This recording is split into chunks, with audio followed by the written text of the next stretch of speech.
मान्यताओं के अनुसार वैष्णव देवता के रूप में जाने जाने वाले रामचंद्र जी का काल पौराणिक अध्ययनों के आधार पर 2350 ईसा पूर्व से 1950 ईसा पूर्व कहा जाता है।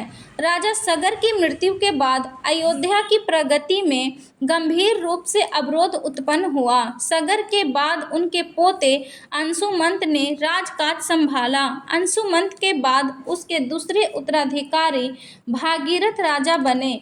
इनके बाद अंबरी के नाभागी ने राजकाज संभाला। अयोध्या के 16 प्रसिद्ध राजाओं में भागीरथ का गौरवपूर्ण स्थान है।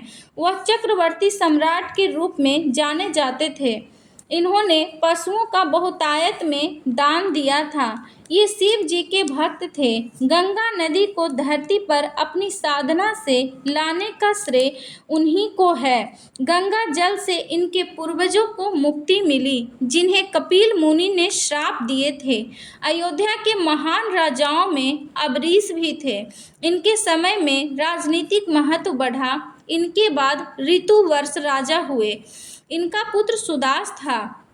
कुछ इतिहासकारों की दृष्टि में दशराग्य युद्ध में वैदिक सुदास था। इन्हीं के वंश में आगे चलकर राजा दिलीप हुए। यह विष्णु भगवान के परम भक्त थे। इनके संतान नहीं होती थी। इन्होंने सप्तनी कामधेनु की बेटी नंदिनी की असीम सेवा की।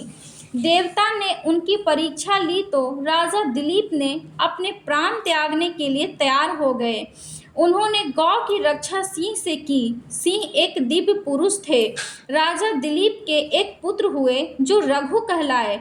महाआदर्श पुरुष के रूप में रघु अयोध्या के प्रथम नरेश के रूप में संबोधित होते थे। रघु के उत्तराधिकारी अज थे। अज के पुत्र दशरथ थे।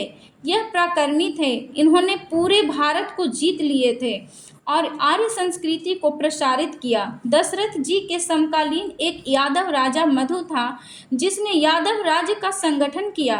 राजा दशरथ के समय में कौशल राज्य पूर्व में विदेह, वैशाली और अंग से घिरी थी। पश्चिम में पौरव राज्य था। दक्षिण में यादवों का विशाल राज्य। राजा दशरथ जी की 3 रानियां थीं, कौशल्या, केकई और सुमित्रा। राजा दशरथ की एक पुत्री थी जिनका नाम शांता था, जिसे अंग नरेश लोमपाद को गोद दे दिए थे।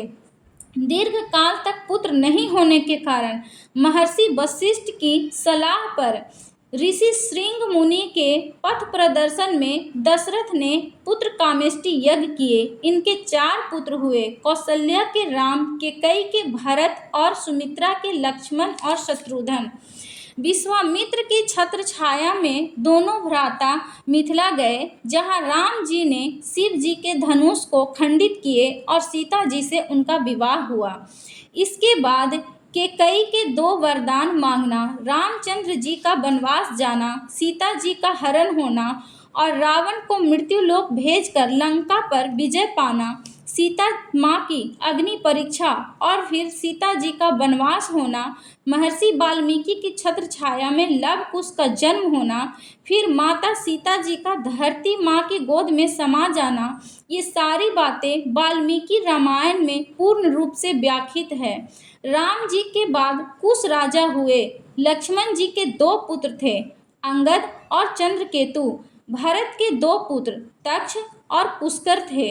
जनक वंश में सीता के पिता सिरध्वज 2 भाई थे। बड़े भाई का नाम कुशध्वज था।